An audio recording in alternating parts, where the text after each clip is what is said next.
140 miles north of London is Bentwaters, England. In December of 1980, a United States Air Force base armed with nuclear weapons was reportedly the site of a series of UFO encounters over a 3-day period. There's no doubt about it. There's some type of strange flashing red light ahead. It's yellow. I saw a yellow tinge in it too. Weird. It appears that he may be moving a little bit this way. It's brighter than it has been. Yellow. It's coming this way. It is definitely coming this way. Responding to reports of a possible downed aircraft, 3 patrolmen were sent out to Rendlesham Forest to investigate. Airman First Class Edward Cabansag was one of the security officers present. That night, we were on Security 1, which was in charge of mobile security for the Woodbridge base, and we responded to Jim Burroughs' sighting of something out on the edge of the flight line. Well, the controller on the radio broadcast over the air that go down and check out a possible UFO. Another security officer present was Airman First Class John Burroughs. So it was like me, it was Penniston, me, and then Cabansag to my right. It was apparent that it wasn't an aircraft crash. We knew that much. Staff Sergeant Jim Penniston was sent down to lead Burroughs and Cabansag to investigate the object. There was a craft of some sort that was sitting just inside the tree line. As the 3 officers approached the alleged crash site, it became obvious that it wasn't what they were prepared for.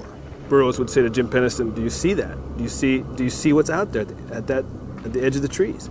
It was just bright lights, you know, and the only way you can describe it is, I guess you'd call it an object. At that point in time, 3 of us had direct observation of the craft. The closer we would get to it, we would lose communication, you know, with Central Security Control.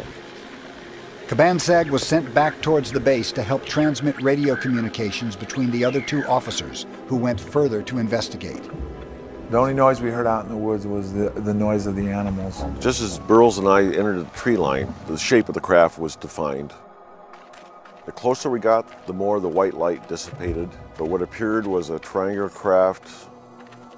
When we approached it, it was, I say it measured probably about 9 feet long, maybe 6 feet high, a little higher, maybe 6.5 feet. The lighting emanated from the fabric of the craft, and it would actually move around. I mean, it would move. You'd have different locations where maybe a little blue lighting was going into it, or maybe a little red.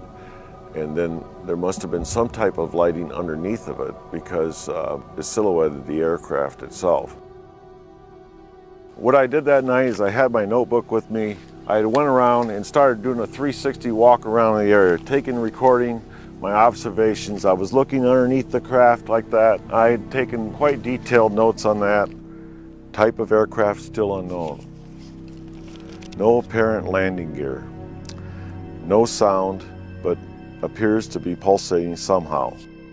Yeah, it was pretty nerve-wracking. I mean, there's something there right in front of you, you don't know what it is. I would go ahead and feel the craft, which was warm. There was static electricity in the air. Very warm to touch. Identifying markings are on left front side. As I came around to the one side of the craft, there was etching on the facing me just above the center part of the craft itself. Of course, this is done all freehand as I was walking around the craft, but these symbols ran from left to right across, and then underneath that line of symbols was this, which is triangular, and some type of circle here, some type of circle here, and a larger circle here. And of course, all this was filled in with the etching part of it, like you had etched glass.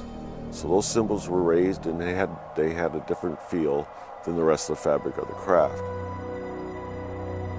Liftoff occurred at 2:45 with no sound, no air disturbance, and no other identifying markings. Myself and at that time Burroughs, we were at a fairly good distance, maybe 30 feet away from it, and we had taken a defensive position on the ground. I mean, it was threatening to me, but it wasn't the type that you were going to shoot on it. And also the fact was that, what would happen if I would have shot at him? What good would it have done?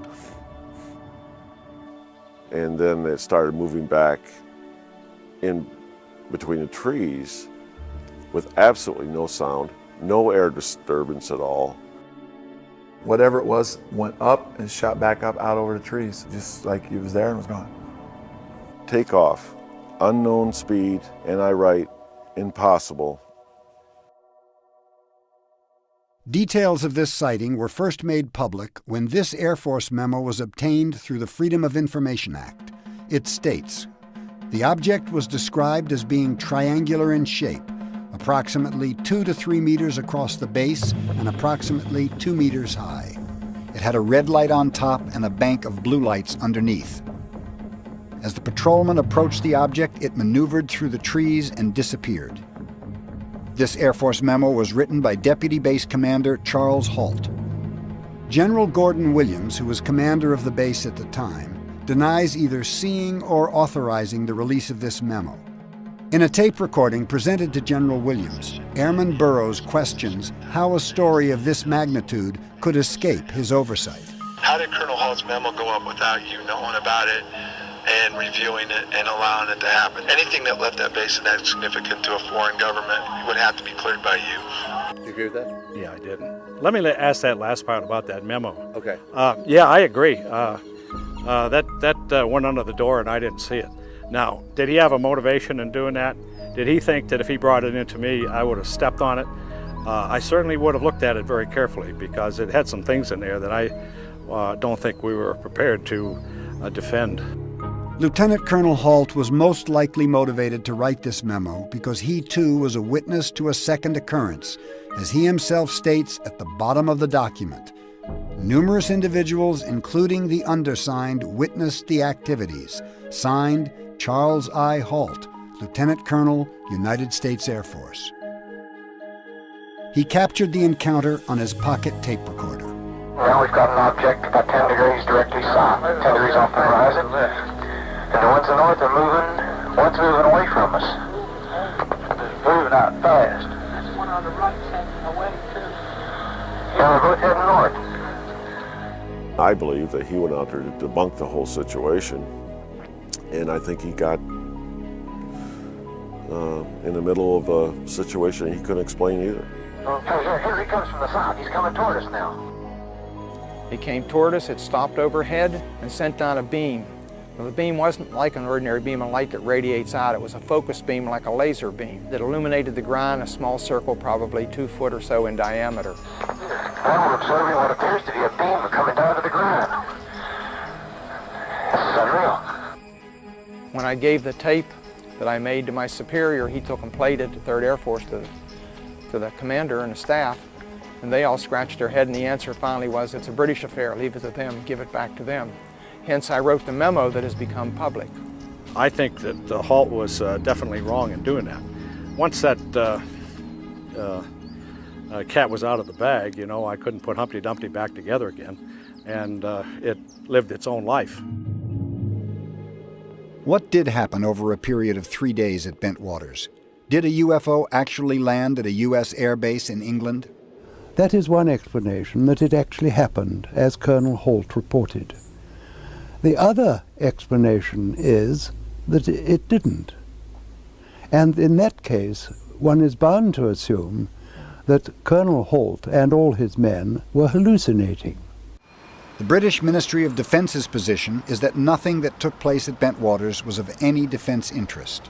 This view is criticized by former Chief of the Defense Staff, Admiral Lord Hill Norton. That the colonel of an American Air Force base in Suffolk and his merry men are hallucinating when there are nuclear-armed aircraft on the base must be of defense interest.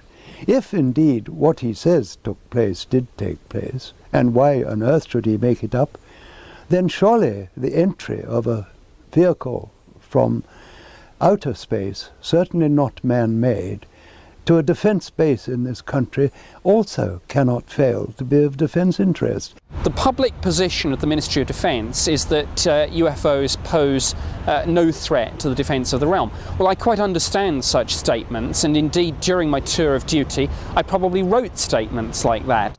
From 1992 to 1995, the British government employed Nick Pope to investigate UFO reports.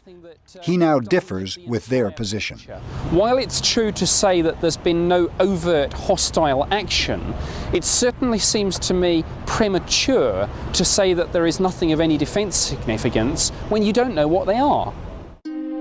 They claim that something from outside the Earth's atmosphere landed at their Air Force base. They went and stood by it, they inspected it, they photographed it. The following day they took tests on the ground where it had been and found radioactive traces. One of these trees that face into the blast, what we assume is a landing site, all having abrasion. You're right about the abrasion.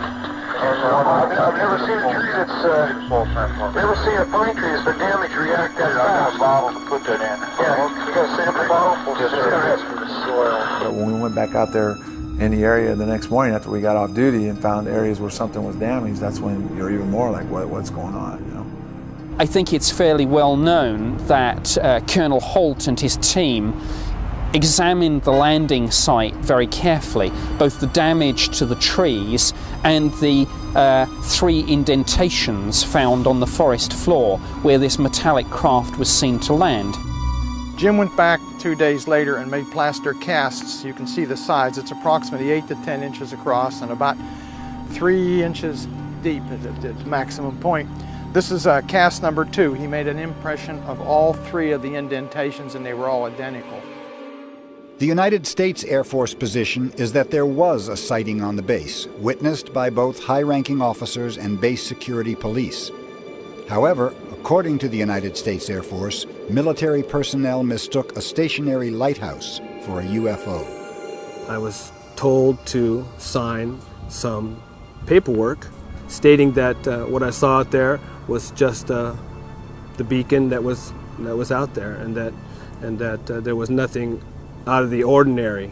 A 45-minute investigation on the ground with a craft that you're touching and feeling and observing and doing a walk around, to be confused with lights in the sky or a lighthouse, or it's just totally absurd. Lighthouses don't fly, they don't go up, they don't go back. I mean, you know, and then you could say, well, if you were a half a mile away and you thought something moved up and the beacon was throwing things, we were right on top of whatever was right there. So there's no way that was a lighthouse beacon. 3 competent Air Force guys saw it, told not to ever talk about it. Georgina Bruni has been researching the Bentwaters incident for over 5 years. Her book, You Can't Tell the People, is the definitive account of this case. In May of 2001, she was one of the first to receive a number of previously classified documents from the Ministry of Defense about the Bentwaters incident.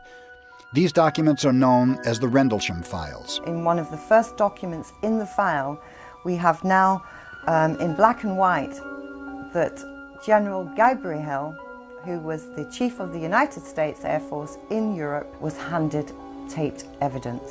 Why would General Gabriel, one of the most important members of the U.S. military in Europe, be handed evidence for the incident unless it was of extreme significance? You had the largest attack fighter wing in the United States Air Force, okay? Through the British, they released documents admitting that General Gabriel came down and took all the information, and it's proven that the stuff disappeared. Where do all the reports go? You know, we had General Gabriel out there. We had, who was the top Air Force general in Europe, there 3 days later. Why was he there?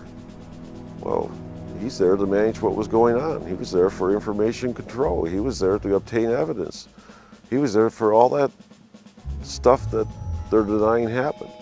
The other significant factor is that this is not ufologists talking here. We have the Defense Intelligence staff carrying out their own investigation and admitting that the radiation readings were 10 times higher than normal. One other document released in the Rendlesham files is this defensive press line issued by the MOD instructing the authorities how they should respond to the media.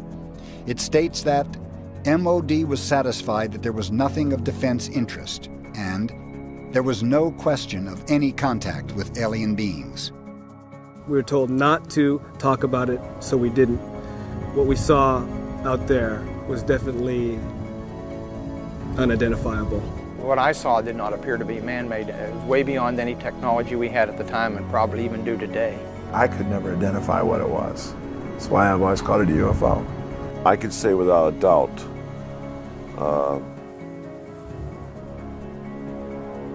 that we're probably not alone.